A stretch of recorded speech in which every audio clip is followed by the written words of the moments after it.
Okay, we're going to get started now with Q&A. Okay, first question, Cesar, your group is doing good work, but it's work that the regulatory agency should be doing.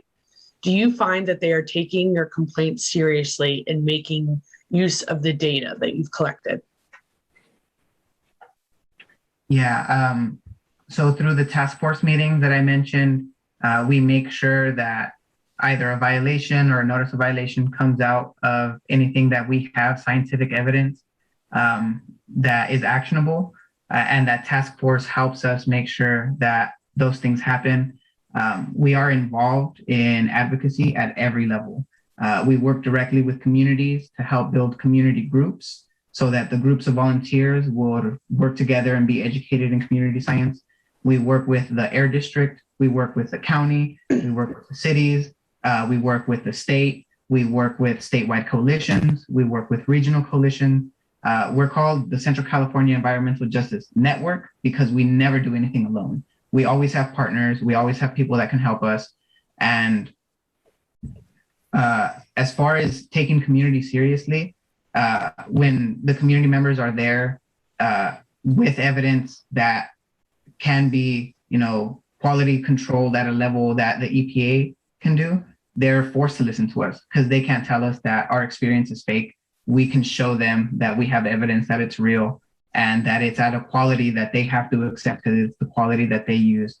And making sure that these issues are addressed in upcoming like campaigns are important. For example, a study around petroleum in California used our reporting network for complaints. And because of that, they got a lot more complaints about oil and gas because their complaint system was connected to a community group that was working directly with community residents. And that's one thing that we hear a lot is, well, we don't know that there's issues because we don't receive complaints. In my county, we have a little over 40,000 wells in my county.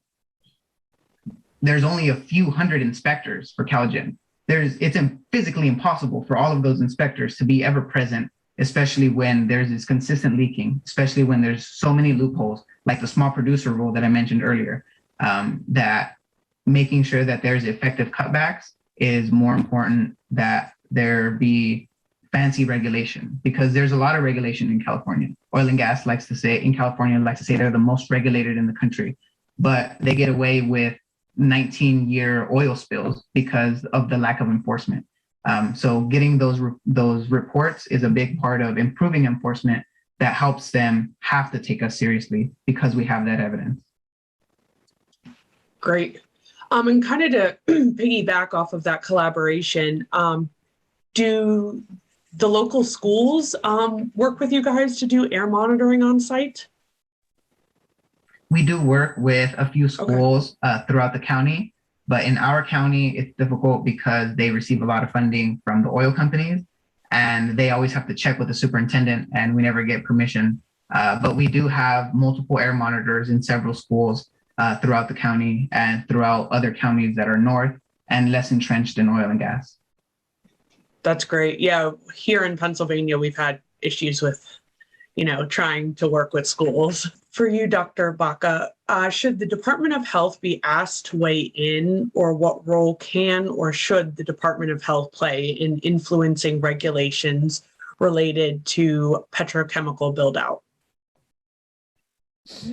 That is a good question. So I think the Department of Health can definitely be more involved. And something that I've also been learning through this research, and this will be a separate project, I didn't realize that not every county in Pennsylvania has a Department of Health. So there's like information deficits, if you will, in a lot of these rural counties where a lot of the shale development has taken place. So, there just needs to be, as a first step, the Department of Health needs to get out there and try to understand the community concerns so that they could then develop appropriate studies and ultimately regulations. So, yes.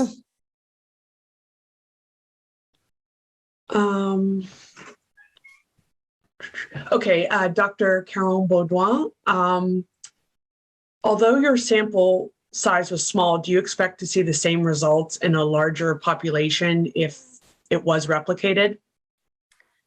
That's a good question. It's hard to answer, I guess. I really don't know at this point. So far, the results from the initial pilot study and Xperva seem to be quite aligned. So I would say yes more than no. But I can't really answer more than that. We just don't understand the dynamic of exposure in that region yet. We don't know which kind of chemicals we should be targeting more. We do VOCs and trace elements. Maybe we should be doing something else. We don't really know the pathways of exposure. So it's still, we're still at the stage where we generate hypotheses more than we generate findings. So I know it's maybe a boring answer, but I really don't know. It's a good question. And a question kind of more about your biomonitoring. You said you conducted testing with hair and nails. How exactly is that, kind of with just nail clippings and like a hair trim or from the scalp? And what do you test for? Because I know with biomonitoring, typically urine or blood, but the difference with hair and nails. Yeah, sure. So we have three biological samples. We have urine that were collected over multiple days. So we have 7 urine samples over 7 consecutive days. So that allows us to correct a bit for differences in day-to-day exposure. For example, if we have a participant one day, she's very pregnant, she stayed home, she watched Netflix, she didn't do much. But the next day she ran errands, she put gas in her car, so all of that will modify what we will measure in the urine, because urine will give us an idea of the very short-term exposure. So the couple hours or day before the actual exposure occurred, or after, I should say. For hair, we just take a sample of hair from the scalp. We obviously don't pull it out. We just cut it as close to the scalp as possible. It's around the size of a loonie, so it's not very big. And in those samples, we measure trace elements, so trace metals. In urine, we can measure trace metals, and we can measure metabolites of volatile organic compounds. So those are byproducts that are generated during the metabolism of those chemicals once they're inhaled or ingested. And in the hair, it will give us an idea of longer term exposure, and we can actually take pieces of hair. So the longer the hair, the better. We can kind of retrace back the exposure of the participant for a couple of months. 1 centimeter of hair is usually an indication of the exposure in the previous month. So to give you an idea. And then nails, we use toenail clippings. They had to be free of nail polish, and participants just collected them at home. We gave them a nail clipper, and then we analyzed in those samples trace elements. It's being increasingly used in the biomonitoring literature. It's an easy sample to get. It's not invasive. It's just a little funny to discuss with your participant, and maybe a little weird, but it's not painful like a blood sample. And again, it's an indication of longer term exposure, similar to hair. That's fascinating. Thank you for that. No problem. Question for you, Dr. Baca. Do you know where the ethane and gas that has been drilled is currently being stored for the Shale plant? So folks can correct me if I'm wrong, but I understand that right now it's basically burned off. You have to get a certain percentage of it out of the stream before you can send the natural gas into the pipeline system. So it's being sent into the natural gas supply chain system. That's the portions of ethane that aren't currently being, sent through ethane pipeline. So like there really isn't storage capacity for it now. They call it rejected into the system. That's an industry term, meaning that you're losing money by sending it with the methane and not sending it to a separate market and making money on the ethane. Great. Someone asked, could you please discuss the VOC and nitrous oxide trade that allowed for Shell ethane cracker to get their air permits approved? Yes. So what happened was to get the air permit, first Shell would say that they would install emissions control technology to try to prevent emissions in the first place. But for the emissions that were going to occur, they had to buy emission reduction credits, ERCs, and you have to buy them from the emission reduction credit bank, but there weren't enough VOC credits banked for Shell to be compliant.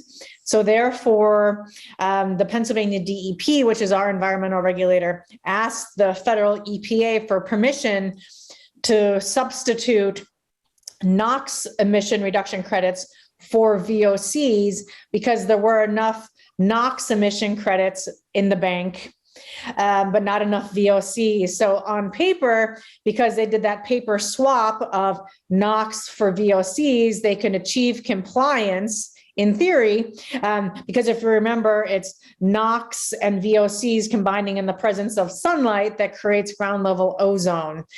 So I think that's the logic that the EPA used to justify allowing that trade. But there's that larger existential question about whether that represents a meaningful reduction in the region's air quality. And, we're still going to have the largest emitter of VOCs in Western Pennsylvania sitting just north of Pittsburgh. And we need to ask that question about what VOCs do to the environment and not just in terms of their potential to create ground level ozone.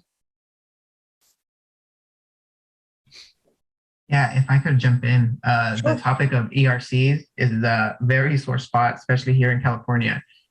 Here in California, the emission reductions credits are always at a higher level than were produced in the previous year, and they can be banked indefinitely. So there is still ERCs from the 80s that are being sold and traded in between oil gas companies so that they can use that as a way to reduce emissions. Wow. Thank you. A question for you, Cesar. Is the Ivan reporting network only available to residents in Central California? Yeah, unfortunately, when we set these up, we set them up with partner organizations that have direct links to community so that we can ensure that it's going to be community led and have community driven reports. It's in Central California and Southern California, and we're working with a few different organizations to make that happen. And the air monitoring, you don't have to be part of the air monitoring network to have an Ivan network. But if you do have an air monitoring network, it can be housed on the Ivan network so that that information can also be made available to the residents. Great, thank you. One last question before we end Q&A. For you, Dr. Carol Baudouin, how does Health Canada work with the Native people in the research discussed? So in Experva, I'm assuming that's what the question is referring to. Health Canada is not implicated in Experva. So Health Canada, I guess, would be kind of your FDA, I'm assuming. I'm not sure. They're not implicated in that particular project. However, I am part of another grant that was submitted to Health Canada on air quality in the Northeast. So they are definitely, I think, interested in contributing to the research efforts. They're just not partners on this particular grant, which was funded by a federal funding agency and not Health Canada per se. But they do have programs to support First Nations initiatives in terms of monitoring of environmental contaminants. One of them is called the First Nations Environmental Contaminants Program. So they fund research projects that have to be led by First Nations organizations or First Nations communities with the support of academic researchers like myself. So they do have other initiatives. They're just not implicated in this particular study. Great, thank you. Well, I want to thank all three of you for great presentations and a great Q&A.